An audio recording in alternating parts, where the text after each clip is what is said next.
Like, no, it's not love and light. It's not. Yeah. Like, these are massive energies that are older than anything you can imagine. Yeah. Like, respect. Right. So how did you first get initiated into talking with the Kontomble? I would say the true initiation for that, it happened spontaneously in a sense, and I always heard about these Kontomble caves in Burkina. You know, the Kontomble are really tough teachers. They want everything completely precise. I noticed too with them, when they send through these frequencies, even though it can sound like a simple phrase, it's multidimensional because they're multidimensional beings. Like you mentioned ancestors, and we also talked about Korea. And in Korea, ancestor worship is an everyday part of life. Everyday part of life. It's just part of the daily fabric. And I think it's also in Chinese culture. So it's just Confucian culture. But a lot of modern Koreans, they just do it because, you know, we've been doing it for hundreds and thousands of years, but there's no sort of meaning behind it, except that's just how we've done it. Right. What's the importance of ancestral worship or ancestral acknowledgement? Many. I can definitely see how people who are your direct, what are they called? Not descendants, antecedents? I think that's the word. Whatever. Yeah. It's been a while since I took my SATs, okay? I haven't studied vocab. So your ancestors? Your predecessors. Hey, Yeah, I think they PRE. I think they handed that word to me. I can't take credit for that. That's one reason why it's helpful to be connected to spirit, the like kanji words. Like, Oh my god, can you imagine taking the SATs and you're connected with spirit and they're just like, it's B. No, I can, because one time when I was taking a DMV a DMV test, I didn't realize that I'd have to take the written test until I was there. I was like, uh-oh, I didn't study for this. And then I was connecting with spirit. I'm like, this one or this one? This one. And I'm really, really happy to say I aced it. And thank you, Oh my god, ancestors. Asian moms all over the world who are praying that their kid like passes an exam. I mean, and ancestors, like it's a very practical way to get into any sort of spirituality, right? Because they are connected to you through blood. Yeah. Okay, so basically what could be said about the ancestors, or what's said about the ancestors, what I heard initially from Malidoma is that they were there at the time before you were born, and they know the reason, like the contracts or whatever, the reason why we're coming into the earth at this time, our soul's purpose. They were there for that meeting or that agreement, and in a healthy context, that our ancestors are helping to remind us, like, to do what we came here to do. To do what we come here to do that, you know, thing that's maybe like nagging us or tugging at us from the inside. Our ancestors would be trying to support that and also to protect us. Because we haven't tended to our ancestors in the West in such a long time, generally speaking, because we haven't had effective ceremonies or practices to ascertain that their souls transition to the other world, unfortunately, we are also dealing with or connecting with a lot of ghosts. And that's what I believe is also what people are talking about too when they're saying, oh, this is an ancestral pattern. Like, oh, drinking is an ancestral pattern, or molesting children, you know, it's these so-called like ancestral patterns or things that are happening. And the way I experience it spiritually is that they're actual ghosts that are passing on down the line. And so this father that did this to his son or his daughter, and then those ghosts are just accumulating. And so they're accumulating, and is it that they're going inside somebody's body and making them, they're literally like almost in a way like possessing? Enough so that it's influencing that person. And the thing is too, here's the other thing too, is because a lot of times people aren't making offerings to the ancestors, and these are like hungry ghosts by now, some of them. I mean, and so they'll oftentimes go to, in the lineage or in the family, to like the brightest energy. which is a lot of times like the sensitive ones, or to the children, and they're actually like feeding off of the energy. So many people, they don't even want to talk about ancestors too, because we've been so violated by our ancestors, a lot of us, or by our family, molestation and abuse, and like horrific things have happened to people because of their family, and that getting passed down is like, yeah, of course, why wouldn't you want to talk about that? Why wouldn't you want to think about that? Or why there's so-called like white guilt or something. It's like, if I had a family member, which I did, that, or family that, yes, being raised in the South, are you kidding? Yes, and I can openly talk about that. I've worked the shame and I've worked the healing. Yes, what I'm saying is that I have had family in the South of the United States that, or what's called the United States, that yes, did have what's so-called slaves, humans from Africa that were brought there, yes. And have worked healing around that and continue to, and was in an ancestor healing ceremony in the South, in Mississippi, for anybody that's aware of the United States. I don't know who your people who are listening, where they live, but in the United States, if we know the United States, the South is like, ooh, yeah, the South. Yeah. Racism, everything. Ooh, it's especially edgy. Deep South. Deep South. Yeah. Deep South. Edgy, racism, all of that, like color lines, super edgy, right? Well, I was really, really excited to be, this was last year, I was really, really excited to be going into ancestor healing, particularly in the South. And I was hoping that it would be people of African descent, showing up too, that we could go into that thing that people don't want to talk about, and it's there, and we did, and we were, and yeah, it was edgy, and also it was like one of the most profound things I've ever experienced, because those ghosts, also of African descent, also of European descent, and so on, yes, they transformed, and we came together as a community and helping them, their souls, to transition. Because with so many of them not transitioned, then we have what we call the United States. So let's say that you had an ancestor who doesn't transition to the other side. First of all, why don't they? Okay. And then secondly, then what happens? Let's say this ancestor died 100 years ago and has not transitioned over. Why not? The other day when I was here, I was seeing this like big, beautiful, I think it was like a lion or something, or anyway, and I was saying to Wyan, oh, that's so beautiful. And he was saying, oh yeah, somebody's being cremated. And so here, for example, what I've heard so far is that they're working with some of the big, like the lions, or some of these like big energies. I don't know if he said elephant too, to help the soul transition. So in an intact culture, in a more older traditional culture, they'll have these ceremonies and these practices. Like in Burkina Faso in West Africa, there would be a 3-day and 3-night ceremony where they're singing and they're chanting and they're grieving and they're generating all this energy, basically to support that soul's transition to the other side. And so because let's say, for example, now my dad, when he died, he wasn't even particularly religious necessarily, but it was at a church. It was small, and when I was there, and of course, like I come in and I see a big picture of my dad, like I go into grief, and so I'm like grieving pretty heavy, and a man comes and he like stops me, and he's like, do you need to go outside? And I haven't been in like funeral experiences in the States. I didn't realize that people would, and my understanding of grief is it's so much also of what helps the soul transition to the other side.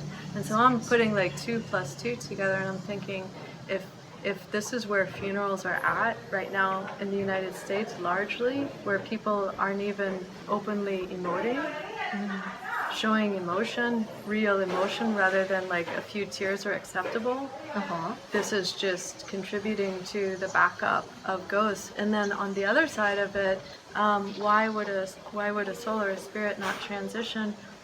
I mean, what I see in working with ancestors over the years is that sometimes they don't know they're dead.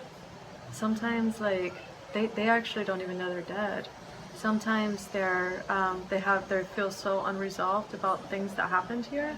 Like sometimes when I talk to them, whether it's like family members of somebody that I'm working with, they'll say, I'll see them like fixed in rage or fixed in anger, and they're like, ah. And then I'll talk to them and like, can you talk to me about what you're upset about? Or sometimes they feel like all of a sudden they're aware that they were just like an awful father or something, and they don't feel they deserve to move on. No, I was a terrible father, and they're just stuck in that.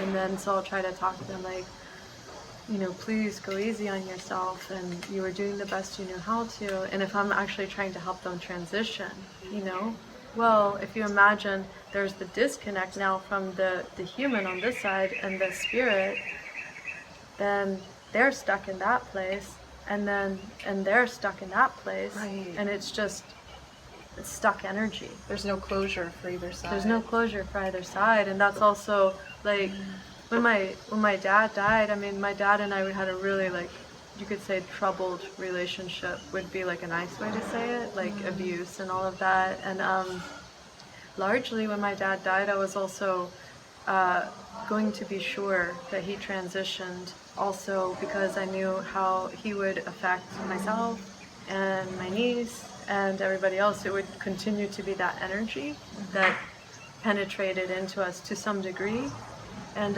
so I just made sure, I was just stayed steady with it to make sure he was transitioning. And for him, he went through a whole process, and there was like an archangel that came, and I don't necessarily particularly connect with angels yet. There was an archangel that came and was helping him, and it seemed like there was a whole like schooling that he went through on the other side, that he needed to learn a lot. Now when I experience his energy, he feels amazing. And this is the thing. So if we can work with them in their healthy state, it also can be healing for me. Now it's healing for me. Because when I experience him, like, that's an amazing energy to connect with. And he'll talk to me. And when you talk to them, when they're fully transitioned, it feels like higher wisdom that actually would be helpful to us. We get stuck and fixed in our thinking here as humans. Like, we need a higher, kind of like higher wisdom or something that helps us, like, oh my gosh, I never saw it like that. Wow, thank you. Or they see everything from the other side, and they'll say, hey, don't go that way. You go that way. If you go that way, because they can see all that's going to happen if you go that way. If you go that way, and what your soul is actually here to do, you're going to get there, you're going to reach that place if you go that way. And then there's all these choice points, and so you can check in even with one healthy ancestor, even with one that's really fully healthy. Let's say my dad. I could say, Dad, what do you think I should do now? Like, go that way. And you can keep talking to them and keep checking in on them. And so I'm like fascinated to hear about cultures that there is still, like you're saying, like a daily. But then I also hear too, sometimes people are saying, but it's actually disconnected. People are actually just going through the motions. And so what's actually happening, I wonder. I'm not sure. I feel as though people, they don't really believe. They think it's superstition. Oh, yeah, totally. That, the ancestors have died, and maybe I never even knew great-great-grandma. Right. So there's no personal connection to her. So, okay, on a certain day, we all have to give offerings, right. Fine, but how does great-great-grandma affect my life? Right? Well, a lot. Yeah. And great-great-grandma is really affecting your life. Yeah. Like, I think that's one of the things I'm learning as I'm doing a lot of these interviews. Every very experienced and effective magician I've talked to says ancestor worship is huge. So, well, here's the other thing, too. It is also your ancestors that are connecting you to any being. Because there's still that bridge, and so the way I told you I experience it is the way I experience it energetically is like, let's say in your energy field, your ancestors, especially in closer generations, are closer to you, that connect you to other dimensions or between you and other dimensions. And so, especially if you imagine you're going through and you're helping to heal, fortify, strengthen your ancestors, right? It's also healing, fortifying, strengthening your own energy field and your sense of confidence in your world and your sense of standing in the world. And also it's your ancestors that are going to be in between you and any other being too. One time when I was with Malidoma, we were going into a Kontomble ritual, and we were getting just so focused on the Kontomble, and so he was saying some things in Dagra, which is the language of the tribe that he comes from. And he kept saying these things in Dagra, and so finally he said to us, he was like, please, like, acknowledge your ancestors first, because he's in between, after everybody has spoken, because they're only speaking to the Kontomble, he's apologizing for each of us to our ancestors. That's so fascinating, and that makes a lot of sense because they know your ancestors were human, so they already know what it feels like, and their spirit now. Right. Plus, they're related to you through DNA, so they're invested in you. Yeah. So that just makes so funny. sense. It's so funny seeing you make the logical connection. Yeah, it's like, I'm it so makes not logical. sense. I'm like, okay, I'm gonna try to follow your logic. No, I love how like you're telling me this because now I can see sort of the process. Right. You know, it's sort of like your best friends who are the most Yes. invested in you. Yes. And they know the guy at that club who can like get you in. So are you gonna go straight to the bouncer, or are you gonna go to your friend who knows that guy? You're gonna go to your friend. Totally. Of course. And you know, the thing about magic and being effective as a magician is about doing the most elegant methods of the magic, which means don't use a hammer and just bash through walls. You know, go through the proper channels to get to it elegantly, efficiently. I like that, elegance. Yeah, it's all about beautiful. elegance. And shout out to Balthazar Black for teaching me the concept of elegant magic. That's beautiful. Hey, for example, it's a relative that has actually so-called like had slaves. I don't like using that language because that means actually you're talking about humans from Africa. But anyway, as people relate to it, well, if they've transitioned completely, however they were especially troubling in this side, they want to make it right once they fully transition. And so that may be the very ancestor that's urging you to be in healing relations with people of African descent, especially showing up to rituals that are healing the racial divide. So through you, Yes. they are trying Yes. to. Okay. Yeah, so it's like it's a whole ancestral lineage healing. They're able to see it because they've come to like a higher understanding. They're like, oh my God, what did I do? And so they're also trying to help make it right. So that's like a lineage healing, and so you can imagine a lot of like the friction and things that's happening these days. I'm like following, like I know there's really heated conversations currently around like cultural appropriation and things, and obviously like there's people are sitting on, we're all in ways I'm sure sitting on like mountains of pain, you know, if we really get down to it. I feel like that's what's really going on, is there's like pain that's just rattling or on fire inside of people's bodies so much. The ancestor healing can be such a way to really, really, really, and when people feel so much shame of like, I feel so ashamed that actually somebody that I'm connected to could do those things, that they're afraid to even look there. And then all of a sudden it's just like, oh yeah, let me go to love and light. Love and light, love and light, love and light. I can't hear anything else. Love and light, love and light, love and light. Don't talk to me about anything negative. Yeah. But also sometimes they're like not even in their own physical body, because it's like, you know, if we're really going to be embodied, we're going to at some point kind of need to face these things that we're like so afraid to face. Let's say there's a person who, actually, one of the issues I think is that a lot of people, they're just like, well, my ancestors did it, but I didn't do it, so why should I pay for their sins? Right. But let's say that you want to facilitate healing in your community, but you don't want to trigger those people, you know? What are some things that you could do? I feel like because I kind of like follow these conversations some, and it seems like they're getting really hot, like heated, you know, which we probably understand enough about fire to know that really, like, no matter if it's a romantic relationship or anything, you know, when there's like too much fire, people are gonna get burnt. I feel like one of the most accessible ways to start to move the energy is to turn to vulnerability. So to have some kind of like safe held space where it's just, a lot of times when somebody's willing to be vulnerable, it's a lot of times another person, it's like hard not to be able to relate to that. It's like, oh my gosh, you know, it's just, you know, if a person is willing to say like, I'm sorry, I just realized I have so much pain inside. I'm really scared, and I'm actually scared of you, you know, and That's tough. I feel really, really powerless, and I'm so tired of feeling so powerless. It is. Real tough to do. It is. But can we? Do we have a choice? That's a good question. I'm gonna have like, do I have it on my mouth? Go for it. Oh, cute. Do I have a whipped cream mustache? A little bit. That's funny. There we go.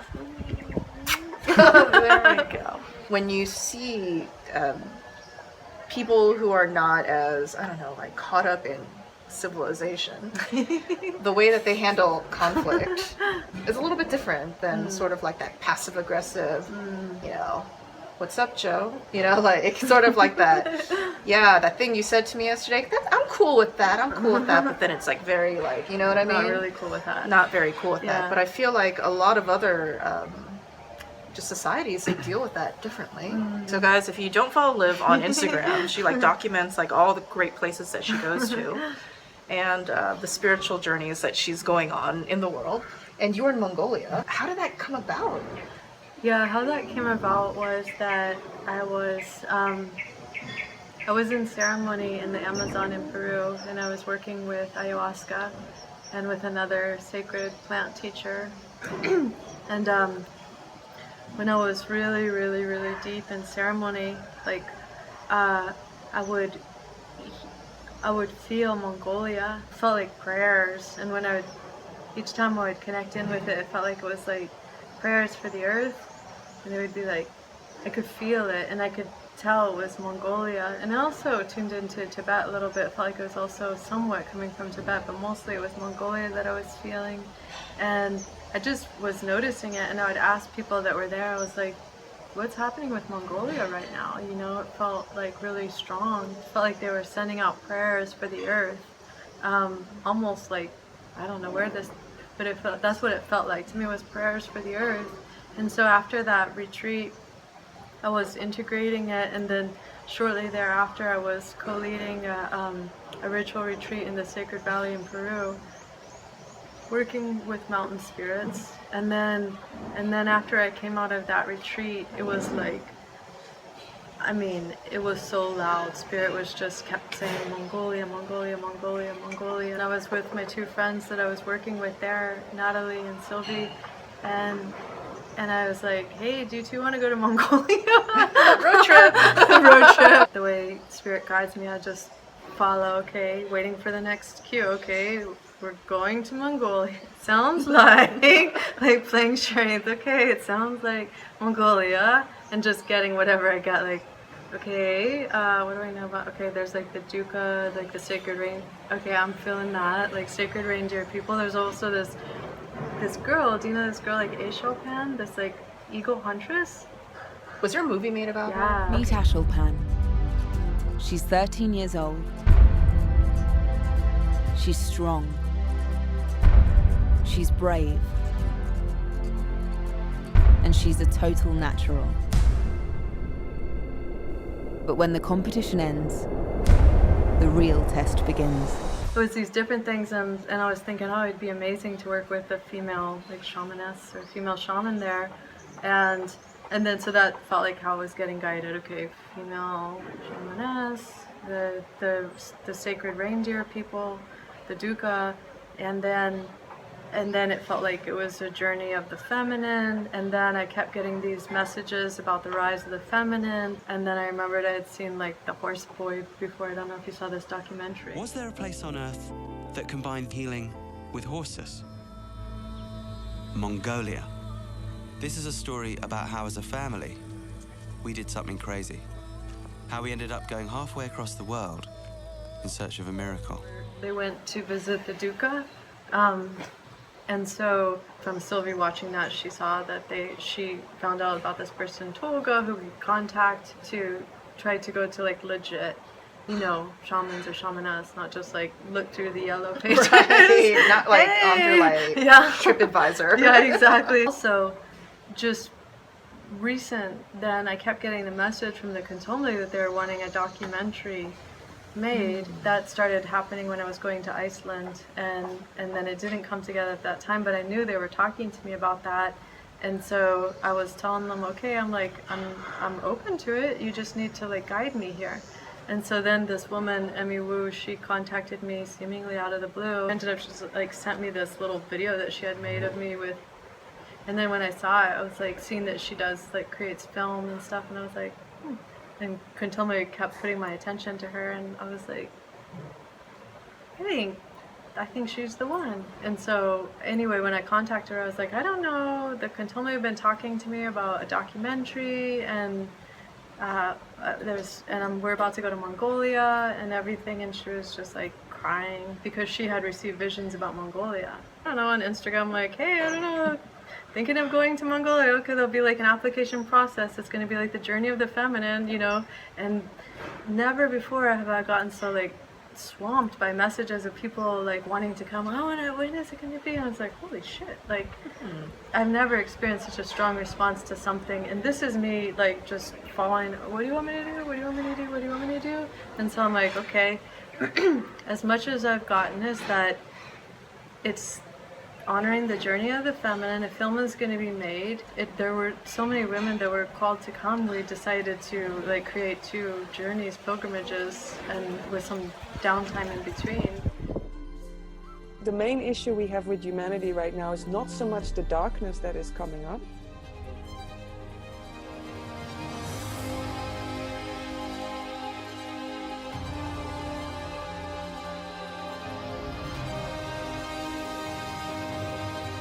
Think about being in a vehicle off-road for like 3 days. Like that's how kind of in the wilds of nature you are.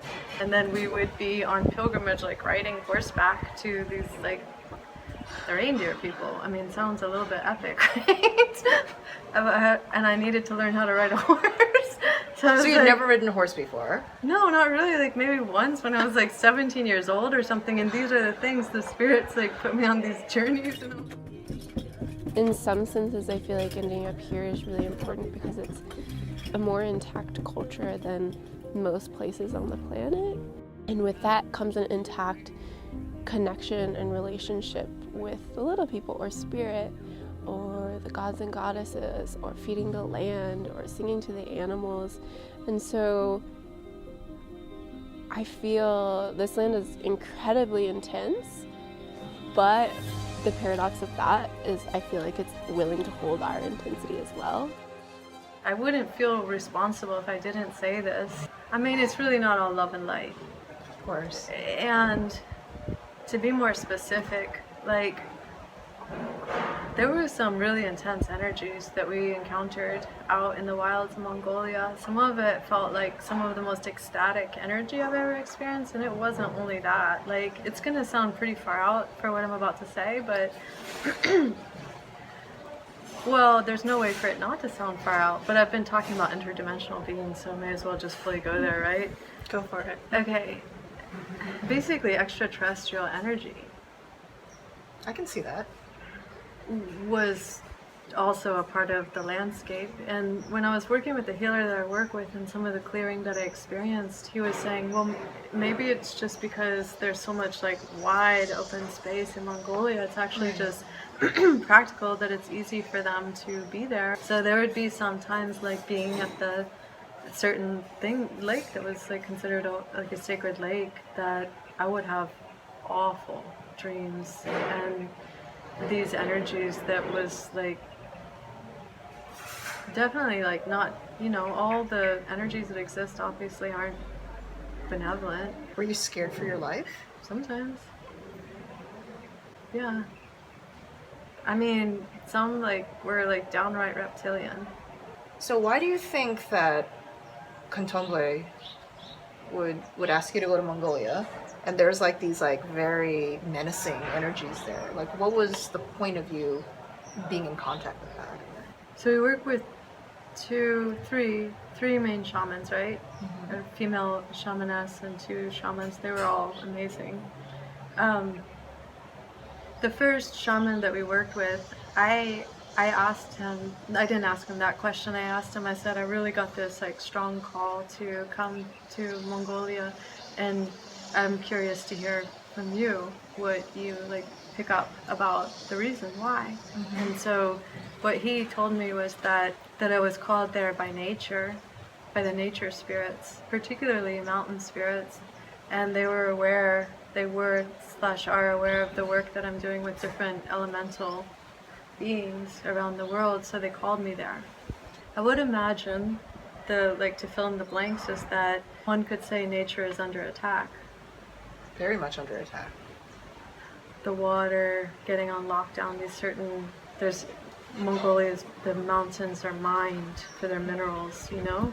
That's like a big thing happening there. Like in the capital, it's pretty intense. When the Kontomble talk through me or connect, which they also did with the reindeer people, they talked to them. They're also, the Kontomble being fiercely protective, they're guardians of nature too. And so the nature spirits, according to the shaman, had called me there to get connected with these mountains and to get connected to these beings of nature, which the connection has been made now, and the connection I feel is strong. And so I can pick up their messages a little bit easier now, and then know when they're asking me to send a message about what's happening with nature and stuff, and that we can be protective of nature. Is this what the main storyline of the documentary is, about protecting nature? Or you mentioned the divine feminine. Well, is it, maybe they're one and the same? I know maybe they are one and the same. Yeah. You could say it's definitely about honoring the little people of the earth. It's about honoring our ancestors. It's about honoring the feminine, which maybe is one and the same with nature, and is definitely acknowledging that we've always had relations with the other world, and here we are now again as modern people having relations with the other world. The great truth that every member of the human species has walked with since the beginning when it comes to the ancestors is that they are real and they are with us. Whether Sundance receives it or wants to show it or not, Kontomble is like putting a lot of pressure on me that one way or the other it'll be shown like around February. And when we were with the reindeer people, the Duhka, Emmy had asked, the shaman asked, like, we've been like wanting to go about all of it in a good way, and she was asking her if she had any guidance for her, and she was saying basically like show it to as many people as possible. And so that's the message that we keep getting from different like spirit practitioners. I think it's so fascinating how people today are trying to bring their modern life and the traditional practices together, and finding that nice sort of intermeshing of it. One of the things we were talking about was about spirits. I just like the mystery guy. I know. There's actually two people on the side, guys. We're not just we like keep looking at these like random people. Like, I keep wondering about this, but just how someplace like Korea, someplace like the first world, like the sort of revival of spiritual things. Can we question that word, please? The revival? First world. First world of the. What some like official bodies call the first world. I just would like to lovingly just bring a little awareness to it. Yeah. You know what I mean? I guess we can just say Western civilization. Yeah, totally. Western civilization. Or people who are part of that. There's this group of people who are just like, okay, like my basic needs are covered. Maslow's like hierarchy, like the bottom part is covered. Something's still missing, and so like I'm trying to get up to the top thing. But I think a lot of people are stuck like right here. They want to go right to the top. And there's this like gap here. And I've always been searching for that gap, like how to cross that gap. For me, I'm finding that talking about magic and trying to break away from material science is helping me understand how to get above that, because we're talking about something that's not as physical and a little bit more like something that's personal, can't be measured objectively. We started off this conversation talking about how people can follow their hearts. What do you suggest for people who are determined, who really are seeking are not just about following your heart, but they're called, they know deep down, they're called for something bigger, and yet they just can't take that step. Let's say the typical person who's watching this is probably a couple years into like working and, you know, trying to pay their bills, trying to pay off their student loans and stuff. Parents are just like, when are you going to get your life together? You know, why isn't your shit together? Look at your sister, you know, she's got her shit together. Look at your neighbor, he's got his shit together. They want to go and do something, and it may go against society. And there's a big spiritual component to it because maybe it's their intuition telling them. And, you know, maybe you don't have to call it spirit, it could just be intuition and stuff. And they're watching a video like this because it has a lot to do with magic. Not law of attraction, not any of that sort of stuff. To be clear. To be clear, magic, which is working oftentimes with spirits. Yeah, for sure. Spirits that science and modern society has said, that's what crazy people do, talking to spirits. And magic is saying, actually, you'd be crazy not to talk to spirits. Crazy is fun. Crazy is fun, and oftentimes, there we go. We're in Bali because we listen to spirits, you know. So what do you suggest for people who are trying to go against this grain of first world, and who are trying to more than just listen to their hearts? They're trying to actually do shit in the world. I would say do it. How? By actually doing it. They're scared. I love talking to you. You totally crack me up. They're scared. They're scared. Well, I only have $5,000 saved up.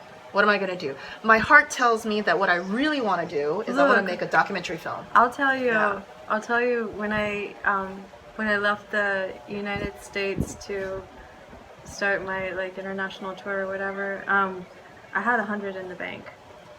$100. Like not 100 or like when I tell people all my stuff is in 2 suitcases, they're like, oh, you mean 2 suitcases and plus? storage. I'm like, no, I actually mean 2 suitcases. That's what I have, and it, you know, come to find out, it's like wildly liberating. And what I was so afraid, Spirit was asking me to go all in with them, you know. What does go all in? Well, in that case, it meant packing everything into 2 suitcases, not both huge, one bigger, one not so big, and then to go. And then so I just chose to trust. And I mean, yes, I have had a waiting list. It's not, you know, that there weren't other things, you know, it's not like, and then what's going to happen? I mean, people are contacting me a lot, and also that's what I had in the bank, $100. So it's not like, oh, well, she can say this or she can do this because she comes from money, or, you know, no, actually, no, that's not the case. I am choosing to, it's a choice we make. There's not a guarantee. And if we're just trying to exist in like within the lines or in a safe zone, well, we just might actually not be living. I mean, like, do you know that book, The Alchemist? Yes, love it. I love that book too. I guess also they talk about that, like the hero's journey or the heroine's journey, you know? In a way, I guess that's kind of like the hero's journey. And then why do so many people love that book? I have full chills. And if we're gonna go and do that, like hero or heroine's journey, then yes, we're gonna likely encounter like difficulty and challenge and demons. And I mean, if it, again, like some of these things that I tell people, I can't help it. Like, it's gonna sound far out to people. I have encountered so many demons and so many entities, so many energies that would just love to stop what I'm doing. I continue to, you know? And so, like, it's easy for sometimes people to look at my life from Instagram or whatever and have this imagining. I try to talk more openly about it just for that very reason, so people don't imagine, like, oh yeah, it's the glamorous life, and you're just like kicking it in Bali with your friends that are like these cool spirited people. It's like, it's been really hard. And so if we're willing to actually like to go through difficulty, to accept that it may be challenging. And I listened to him be interviewed, and he was saying, they didn't tell you it was going to be easy. So if we're addicted to easy and we're expecting it to be easy, then you may as well just like throw the towel in. Just be willing to like encounter some, and then that's also how we grow too, right? If we really think we're just getting what we want, and then you're just like hanging out in an air-conditioned space, you know, thinking that you're like living the good life and you're like have the secure partner or whatever and the, you know, really big bank account or something, which is great if that's really why you came here and that's actually fulfilling to you, but is that actually why everybody has come here, to like be Paris Hilton or whatever? We're so conditioned by celebrity culture now, you know? And so to just really like find if that is actually that person's truth, you know, really that may be. Who am I to say what another person, maybe that's really what that person, that soul came here to learn. That's beautiful. But what if it's not? And so they feel that internal pang, and yeah, it'll likely be scary, and it's likely, you know, you're going to be encountering some like you know, it's like the book The Alchemist, you know, he encounters a lot of strife, difficulty, you know, and then he does eventually arrive there, and then it's so worth it. So that's why I was saying, you know, if I really am telling you about Mongolia, yes, we experienced like, oh my gosh, it was almost like the full arc of the hero or the heroine's journey, maybe designed as such by spirit. So by now I'm not necessarily going for, oh, that means that this wasn't right because it got hard. I know better by now. Oh yeah, there that energy is again, that doesn't necessarily want us to succeed. And I'll keep trying. I'll find a way, and I'll keep talking about these things, because these might be things also that other people experience on their path and on their journey. And if we can help to make it a little bit easier for each other, I'm really into that. I like that. Just because it's hard doesn't mean it's not right. Exactly. Sometimes it is right because it's supposed to be hard at places. Yeah. The way that I see life is that I feel like there's like a ding that just happened. Like, this is what I tell spirit, all ding. young people. She's super enchanted.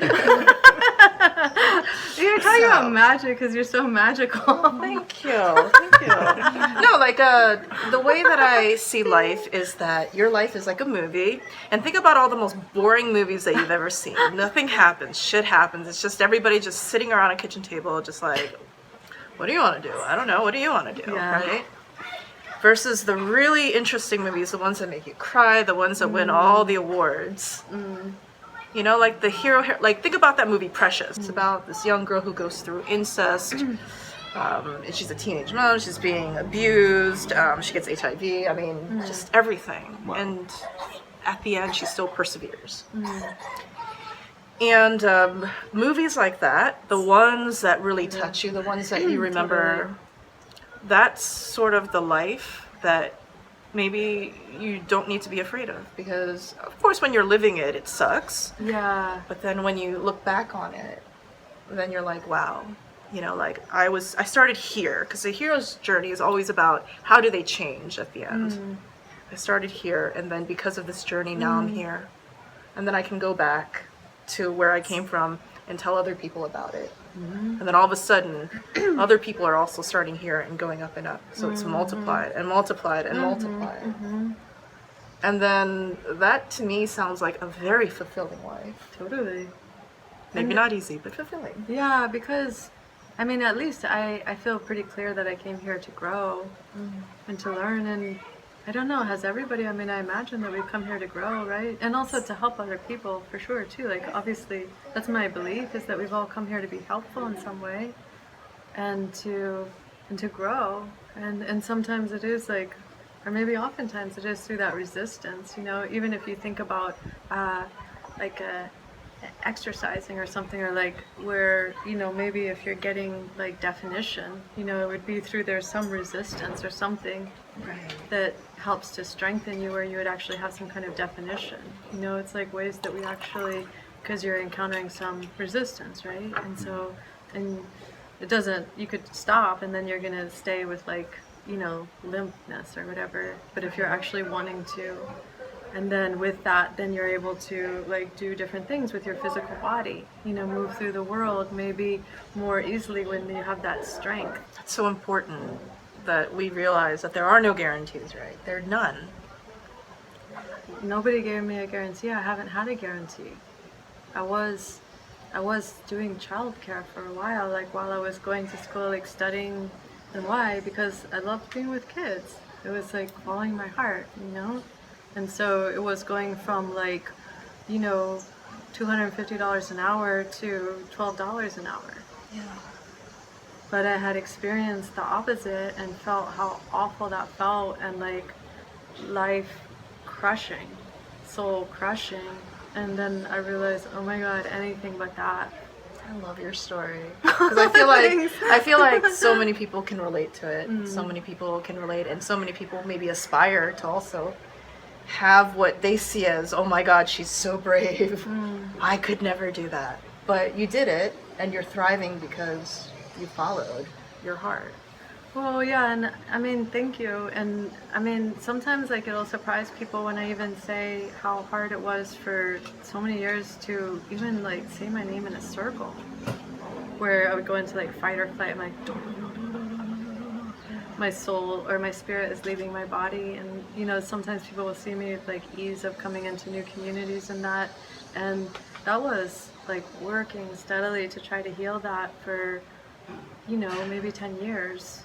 And so just to show, you know, sometimes if people just see like more of like an end result or something closer to that, they'll, you know, just think, oh, it just, that looks easy, or it's really hard for me, so what hope is there for me? It's like, no, actually, but we have to start somewhere, you know? We have to start somewhere, and just rather than just wanting that quick result, right? Because that's what people want, like to see the quick result, and rather maybe just fall in love with like little steps, or little, you know, little growth, or little, but at least it's happening, and you're moving in that direction. That is such amazing advice. And Thank you.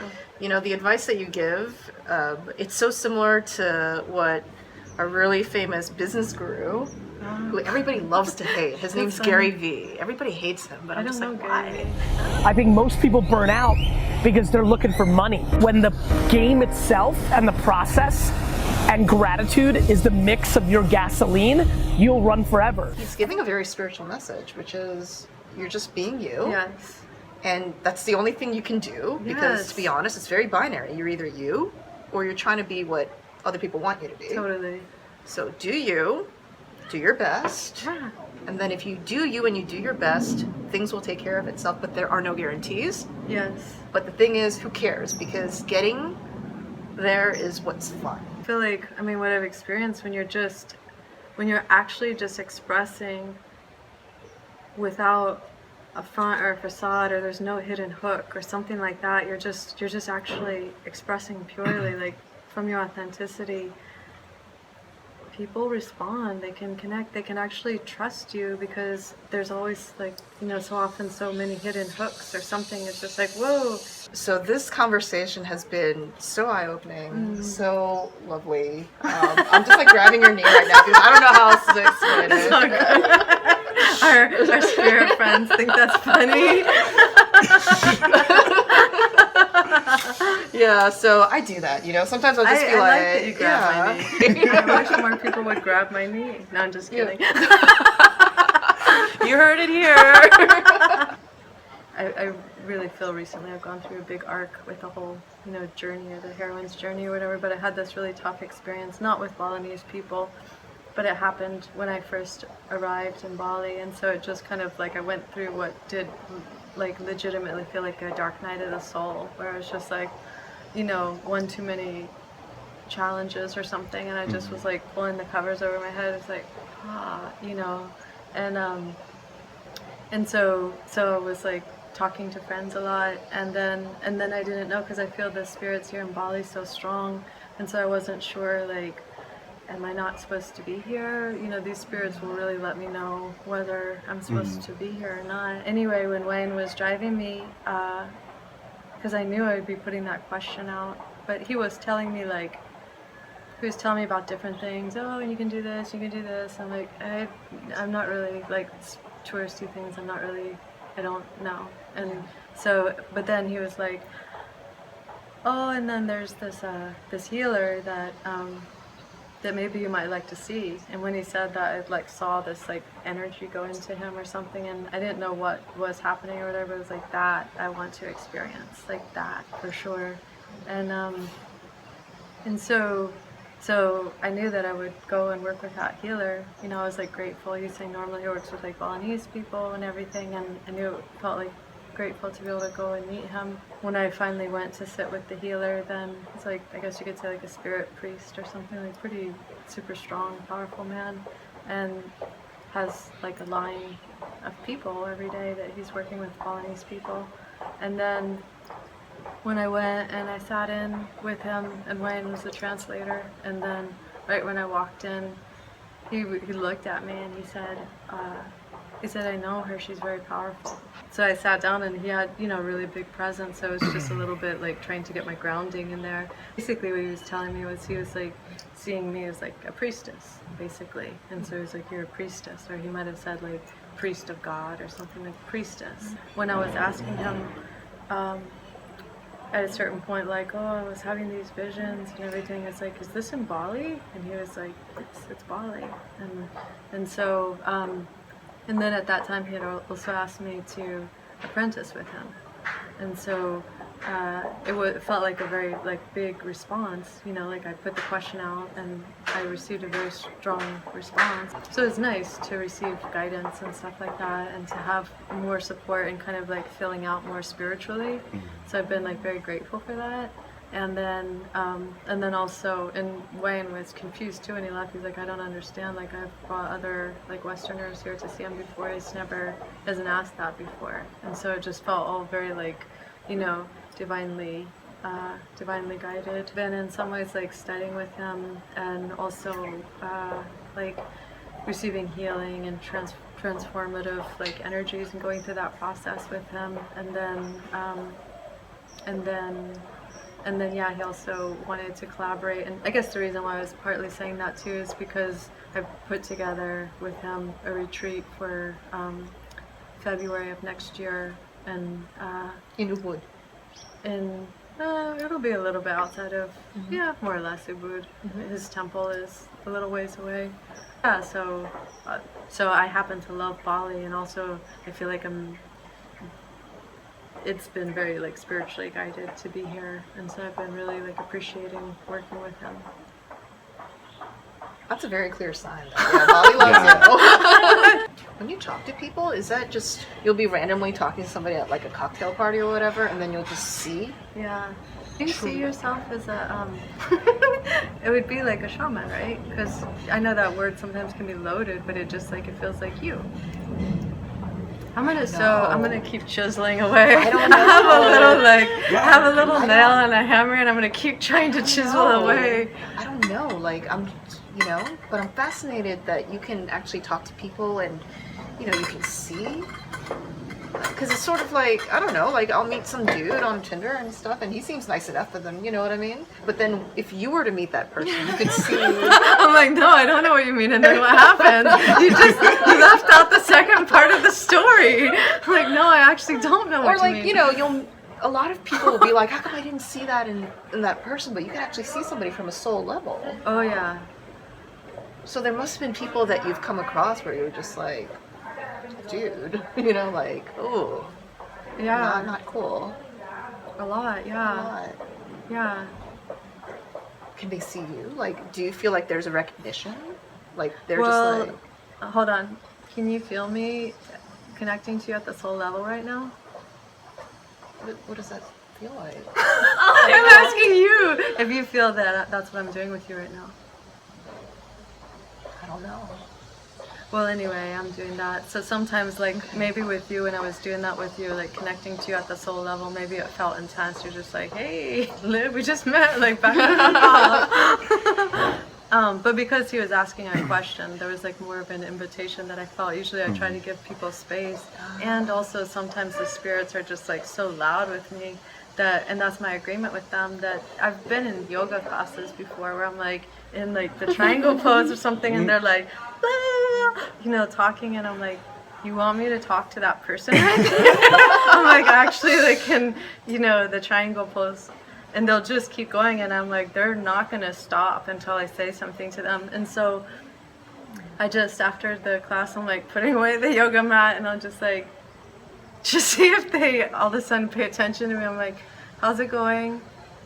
And then I'll just start talking, oh yeah, and I'll just like see where it goes, and then all of a sudden there's the opening. And I'm like, well yeah, I do shamanic work, and I like work with ancestors or something. I'm like, oh my god, that's so interesting. I've just been reading about that recently. And then I'm like, oh, that's why they asked me to say that thing. So what do you do when you meet, I guess they would be called toxic people? Like, what can you do for you? Well, I mean, sometimes it's hard, because sometimes things that I see, or sometimes when it's hard, is that I see that there are entities coming into a person, and it's what's causing them to say certain things to me, trying to like so-called like project onto me, or tell other people that I'm like a bad person or something. And sometimes it's really hard, because I can, from my perspective, I can only, of course, speak from my perspective, but from my perspective, what I'm watching happen is that like an energy comes in, and they allow themselves to be like willing vessels in some way, and so all of a sudden I start watching those energies just try to be destructive, and that's really hard for me to see. And if it's somebody that I've been like friends with or been close with, and they're not willing to acknowledge that or something, then I just basically, I'm like, I'll send you love from afar. Some of the openings are created also from when people aren't willing to be accountable or responsible for themselves, and it's always like somebody else or whatever, then that's like one of the easy openings. And so what I've learned is that I generally like to hang out with people who take accountability or take responsibility for themselves, because otherwise it's just people are so easily steered. For sure, I'm gonna link down like all your whatever, the links and stuff to the movie, the documentary, your website, everything. And just to be clear, like right now you're not taking private clients, because I'm sure after seeing the video, some people are just gonna be like, wait, I want this healing. I am with mentoring. With mentoring. You. Like all of a sudden looking at the screen, if you feel called to be mentored by me, then you can go through the process or the application, and I work with a waiting list, but I do mentoring here and there. So when you're mentoring people, what does that mean? Like, what do you do? Well, it's basically like hearing where a person's at and what they're asking for, how they're wanting to express more in the world, or if they're wanting to become more connected or develop their relationship with spirit or something. It's just basically, listening to what a person, where they're at, and like how they're wanting support. But like for sure, it'd probably be spiritual support in some way, because usually that's why people are like knocking on my door, my spirit door. So I always ask my guests this, and this is sort of like my favorite part, which is, okay, what are 3 songs where it's like, yep, like if I were to like walk into a room, before I even talked about my magic, these 3 songs would like represent me? I feel like I should ask you all to tell me that about me, because I don't even know if I know the name of any song. What would be the song that you would choose for me? Something from like Sigur Rós. Yeah, I love Sigur Rós, yeah, totally. Something like that. Yeah. Something very cinematic. Yeah, I love that. Yeah. For whatever reason, I kind of see kind of like this beautiful, slow-moving glacier. Moving, but to like this like beautiful Straussian waltz, so it's like, yeah, like this thing of...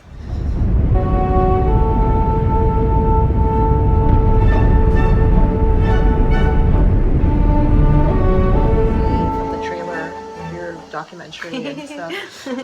Looks really fascinating, and because also genetically I'm related to the Mongolians. Yeah, that's amazing. Yeah, so I feel sort of a connection to that too. Totally. So I'm excited for the film. I'm gonna put down in the description box all of your links. She's taking mentees. Hi. Yeah. if you're so called to. I don't to have live the with her. ding, like the magic ding, like ding. And I feel so honored that the first person that I interviewed, literally, for my channel in Bali was you. So thank you so much. Thank you.